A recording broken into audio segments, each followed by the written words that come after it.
AC চলছে এখনো? হ্যাঁ। চা নিয়ে আসলাম। শুভ সকাল বন্ধুরা। তো সকাল বলতে এখন প্রায় 10:30 বাজতে যায়। সকালবেলা চাটা আজকে আমরা এখন খাচ্ছি। আজকে হলো 1 মে। তো ভেবেছিলাম আজকে আর কোনো কাজকর্মই করব না, তার জন্য 10টা পর্যন্ত সবাই শুয়ে আছি। ওপরে ছেলে আর মেয়ে শুয়ে আছে, আমরা নিচে শুয়েছিলাম। এই জাস্ট এইমাত্র উঠলাম। তো কালকে বিয়েবাড়ি থেকে এসেছি, রাত প্রায় 12টা বাজতে যায়। তারপরে রাতের কাজ করে তো শুতে শুতে সেই 1:30 2টো মনে হয় বাজলো। আর বাবাই তো আরো পরে এসেছিল। তো এই করতে করতে একটু রাত হয়ে গেছে, যার জন্য আজকে এতটা বেলা। তারপরেও আজকে একটা ছুটির দিন, 1 মে, শ্রমিক দিবস। তো আমার ঘরের সব শ্রমিকের ছুটি। আমি ভাবলাম আমিও তো শ্রমিক, তাহলে আমারও ছুটি আজকে। কিন্তু ওই যে 10টা যেই বেজে গেল তখনই শুরু হয়ে গেল, চা দাও, খাবার দাও, টিফিন দাও। তাহলে আমার আর শ্রমিক দিবস পালন করা হলো না। যাই হোক, এই যে চা জল টল সব নিয়ে চলে এসেছি। সকালটা শুরু করলাম। আমার জল এটা, আমার জল আজকে আমি নিয়েছি। আমি এমনই শ্রমিক, অন্যদিন চা আর জলটা আমি হাতে পাই, কিন্তু আজকে নিজেরটা নিজেই খেতে হচ্ছে। ঠিক আছে, চলো সকালটাতে শুরু করলাম। এরপর যা যা করবো সব শেয়ার করতে থাকবো। আমাদের জল খাবারে আজকে রয়েছে মুড়ি। জল মুড়ি খাবে সবাই, বুঝেছো? কালকে বিয়েবাড়িতে একটু বেশি খাওয়া হয়ে গেছে, ওর জন্য অল্প অল্প জল মুড়ি খাওয়া হবে। বাবাই তো খাবেই না, আমরা দুজনে খাবো। আমাদের একটু খিদে পেয়েছে। মুড়ির সাথে থাকছে বাতাসা আর থাকছে জল। এরকম জল খাবার কারা কারা খাও কমেন্ট করে জানিও। আমরা তো খাই, ভালোই লাগে। ভালো না লাগলেও পেট ঠান্ডা করার জন্য খেতে হয়। কি গো, আজকে তো শ্রমিক দিবস, তুমি এখনো রান্না করছো? শ্রমিক দিবসে কি আর পেট মানবে বলো? শ্রমিক দিবস তো 8 ঘন্টা পালন করতে পারবো আমি। কি রান্না করছো আজকে? আরে কিছু রান্না করছি না গরমে, কিন্তু রান্না ভাবছিলাম করবোই না। কিন্তু যত বেলা বাড়ছে ততই পেটে মনে হচ্ছে খিদে পাচ্ছে করছে। আর সকাল থেকে বাবাই বলছিল আমি কিছু খাবো না, ও জল খাবারটাও খাইনি, বুঝেছো? জল খাবারও খায়নি সকালে? কিছু খাইনি। কেন? খিদে পাইনি তাই খাইনি। তাই তো ভাবলাম রান্নাই করবো না, এতটা খিদে পাইনি, তাহলে আমার আজকে রান্না করতে হবে না, পুরোপুরি শ্রমিক দিবস পালন করব। কিন্তু এই যে বেলা বাড়ার সাথে সাথে পেট আর মানলো না। আর তোমাকেও বললাম যে বাজার যেতে হবে না। হ্যাঁ, তুমি তো তাই বললে, বাজার যেতে হবে না। আর কি রান্না করবো ভাই? ঘরে ডিম ছিল, ডিম একটু লাল লাল করে ভাজা করছি। এই যে দেখো, গোটা গোটা ডিম ভাজা, বুঝেছো? আর তো এখানে টক ডাল হচ্ছে। টক ডাল সোমবারে দিয়ে এদিকে করে দিচ্ছি। কি কেন বলো তো, 3টে জায়গায় তাড়াতাড়ি করে রান্না করে ফেললাম। এদিকে ভাত হয়ে গেছে, এই যে ভাত হয়ে গেছে। আর হচ্ছে এখানে আম দিয়ে টকের ডাল, আর হচ্ছে ডিম ভাজা, বুঝেছো? এর থেকে কিন্তু আর বেশি কিছু পারবো না, প্রচন্ড গরম। ও, আজকে তো জমে যাবে গো খাবারটা। হ্যাঁ, এরকম ডিম ভাজা অনেকদিন হয় না বলো? অনেকদিন খাওয়া হয় না এরকম। আর মা কেমন করে বানাতো এই ডিম ভাজাটা? মা তো ওই কলা পাতায় হ্যাঁ কেটে ওর সঙ্গে আবার একটু আলু দিয়ে দিত, ওটাও দারুণ লাগে ওটা খেতে। করতাম, কলা পাতা থাকলে ওটা করে দিতাম, বুঝেছো? কলা পাতা। আর ওইটা কি হলো, আর ডিমটা মাঝখান থেকে কেটে আর চারদিক থেকে কুচনো আলু বুঝলে, দেখে মানে আলুটা একটু লাল লাল করে শক্ত শক্ত ভাজা হতো, খেতে ভালো লাগতো। কিন্তু এখন পাতা নেই তো, আলু দিলে আলু হবে না, আলু ভিজে যাবে, বুঝেছো? আলু ভিজে না রস বেরিয়ে আসবে, এটাতে ভালো হয় না। ওই কলার পাতায় কি টান টান ভাজা হয়, বুঝেছো? চলো, শ্রমিক দিবসে তোমারই ছুটি, তুমি সারাদিন শুয়ে শুয়ে কাটাচ্ছ। না, আমি বেরোলাম না আবার। না গো বন্ধুরা, সকালবেলা আমার অর্ধেকটা কাজও করে দিয়েছে। আমি কালকের ভিডিওটা এডিট করলাম, তারপরে আপলোডে দিলাম। তারপরে হচ্ছে পুরো ভিডিওটা তৈরি করে থাম্বনেল বানিয়ে তারপরে আমি স্নান করতে যাব। সেই সময় জামাই চলে আসলো। জামাইয়ের সাথে গল্প করতে করতে তো মানে কথা বলতে বলতে প্রায় 1টা ঘন্টা কেটে গেছে। তারপরে এই যে রান্না করতে এসেছি, বুঝেছো?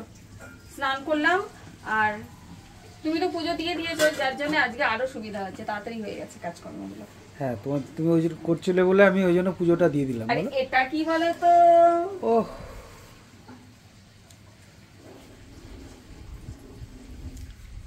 আমের সময় না আর কিচ্ছু লাগে না আমার, আম খাওয়া আমার শুরু হয়ে গেছে। এটা কাঁচা মিঠাই আম মনে হয় পেকে গেছে, গোলাপ খাস নাকি এটা? গোলাপ খাস, দারুণ খেতে। একটা আম ছিল কেটে রেখেছি, একটু নুন দিয়ে দিই, একটু কাসন দিয়ে দাও। কাসন দেবো? দাও, ভালো লাগবে। চলো, এদিকে কিন্তু আমার রান্না হয়ে গেছে, বাবাকে বলো স্নানে যেতে। চলো, ঠিক আছে বন্ধুরা, তো শ্রমিক দিবসে কি কি রান্না করলাম তো দেখিয়ে দিয়েছি। আর এখন কিছু দেখারও নেই, এখন শুধু একদম ঠান্ডা ঘরে যাব, খাওয়া দাওয়া করবো, একটু রেস্ট নেব। আর এখন সময় হচ্ছে সন্ধে প্রায় 8টা মতো বাজে। তো এতক্ষণ ধরে অনেক কাজকর্ম করেছি। কালকে হলো বৃহস্পতিবার, তার জন্য ঠাকুর ঘর খুব ভালো মতো পরিষ্কার করলাম, ঠাকুরের বাসন ধুয়ে রাখলাম, কারণ সকাল সকাল আমার পুজো দিতে হয়, মিস্ত্রিরা এসে পড়ে তার আগে আমি পুজোটা দিই। তো এই সমস্ত কাজ করতে করতে এতটাই গরম লেগেছে, এখনই একটু গা ধুতে যাব, তার জন্যে গায়ে গামছা দিয়ে বিকেলের কাজকর্ম করছি। আর বাবাইর বন্ধু সায়ন এসেছে, অনেক দিন পরে আমাদের বাড়িতে আসলো, অনেক দিন, প্রায় বছরখানিক পরে মনে হয় আসলো। আর ওপরে এসছে, নিচে এসে নিচ থেকে কথা বলে গেছে অনেকবারই।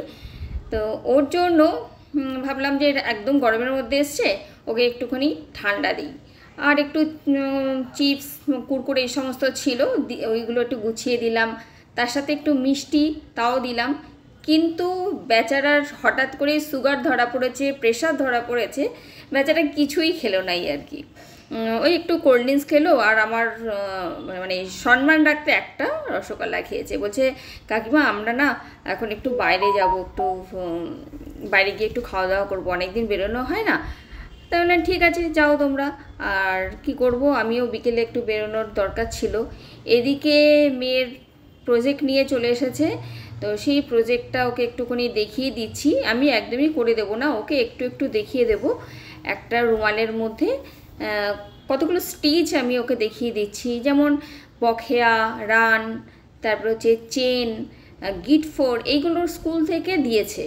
তো এটা তো বাড়ির লোক না শেখালেও করতে পারবে না, আর স্কুল থেকে তো তোমরা জানোই কিছুই শেখানো হয় না, শুধু প্রজেক্ট দিয়ে দেওয়া হয় বাড়িতে।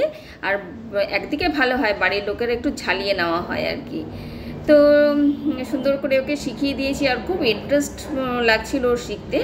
একটুখানি শিখিয়ে দেওয়ার পরেই বলছে মা দাও আমি করি। তো দেখলাম খুব তাড়াতাড়ি ও শিখেও গেছে। আর আমি একটুখানি করে দিয়ে ওকে বললাম তুই কর তো দেখি কেমন পারিস, খুব সুন্দর করে করছিল। তো যাই হোক, এই করতে করতে কিন্তু রাত 9:30 মতো বেজে গেছে। আমার তো আর বাইরে বেরোনো হলো না, ভাবলাম একটু রাস্তায় যাব। আর এদিকে তোমাদের দাদা আমার জন্য আবার এই কোল্ড ড্রিঙ্কস আর একটু চিপস নিয়ে এসছে, বলছে বেরোনো যখন হলো না, ভেবেছিলাম একটু বাইরে চা খেতে যাবো, কি প্রচণ্ড যে গরম কি বলবো। আর গাও ধোয়া হয়নি, একেবারে রাত্রিবেলা খাওয়া দাওয়া করে গা ধোবো, বুঝলে।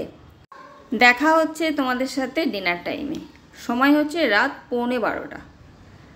তো অনেকক্ষণ আমরা ছাদে ছিলাম, ছাদে প্রচণ্ড গরম লাগছিল, ছাদেও গরম লাগছিল, তবে একটু খোলামেলা একটু হাওয়া লাগছিল, তাই অনেকক্ষণ ছাদে ছিলাম। বাবাই ফোন করে বললো মা তোমাকে আর রাতে এই শ্রমিক দিবসে রান্না করতে হবে না, আমি খাবার নিয়ে আসবো। আর ওরা বাড়ি থেকে বেরোনোর আগেই প্ল্যানিং করে গিয়েছিল, আর আমাকে বলেছিল মা আমরা আজকে রাতে বাইরে খাবো, মানে একটা জায়গায় যাবে, সেখান থেকে ফেরার পথে খেয়ে আসবে। তো ওরা শেরে পাঞ্জাবে খেয়েছিল, আর ওখানকার বিখ্যাত তড়কা আর হচ্ছে লাচ্ছা পরোটা সেটা আমাদের জন্য নিয়ে এসেছিলো।